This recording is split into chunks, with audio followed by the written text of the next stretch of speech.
ফারুক রাদিয়াল্লাহু তাআলা আনহুর জীবনী থেকে। উনি ছিলেন ন্যায়পরায়ণ শাসক। রাত্রিবেলা প্রজাদের কি হাল হাকিকত, কি অবস্থা ঘুরে ঘুরে প্যাট্রোলিং করতেন পুলিশের মতো। তো সারা রাত প্যাট্রোলিং করে সারা রাত তিনি ঘুরেছেন কার কি অবস্থা দেখে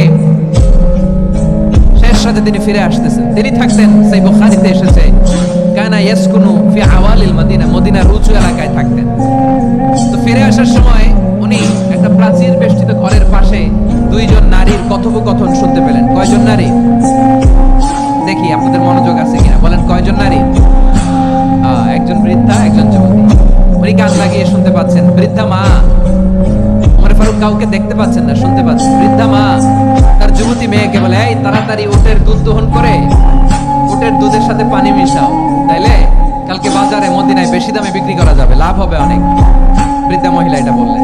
যুবতী মেয়ে উত্তরে বলে, মা আপনি জানেন না আমিরুল মুমিনিন খলিফাতুল মুসলিমিন ওমর ফারুক দুধে পানি মিশানোকে দণ্ডনীয় অপরাধ বলে ঘোষণা দিয়েছে, জানেন না? এবার বৃদ্ধা মহিলা বলে, আরে পাগলি, এই ভোর রাতে আমিরুল মুমিনিন ওমর ফারুক আসবে কোত্থেকে? উনি আসবে কোত্থেকে? ওনার পাইক পেয়াদা সিকিউরিটি আসবে কোত্থেকে? কেউ দেখবে না। আরে কেউ দেখবে না, তাড়াতাড়ি দুধের সাথে পানি মেশাও। এই কথা যখন মা বলেছে, যুবতী মেয়েটা চমৎকার একটা উত্তর দিয়ে তিনি বলেছিলেন, ইয়া উম্মি, ও আমার মা, লাউলা রাআ উমর লা রাআ রাব্বু উমর। ও আমার প্রিয়তমা মা, আপনি ঠিকই বলেছেন, গভীর রাতে ওটের দুধে পানি মিশালে ওমর দেখবে না, কিন্তু মা খেয়াল রাখবেন, ওমর যদি নাও দেখে, ওমরের রব কিন্তু দেখে। চিল্লায় বলেন ঠিক কিনা? দিস ইজ কল্ড তাকওয়া।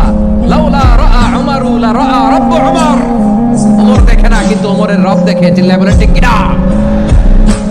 এজন্য রব্বুল আলামিন বলেন, লা তুদরিকুল আবসার ওয়া হুয়া ইউদরিকুল আবসার ওয়া হুয়াল লাতীফুল খাবীর।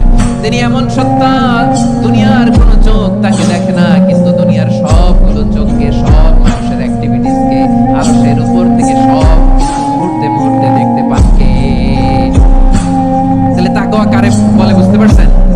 দুনিয়াতে সাবধানে চলার নাম তাকওয়া।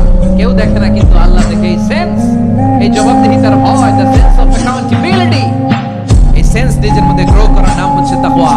আর এই সিয়াম পালন করার প্রাইম অবজেক্টিভ অফ সিয়াম হচ্ছে লাআল্লাকুম তাত্তাকুন। আওয়াজ করে বলেন, লাআল্লাকুম তাত্তাকুন।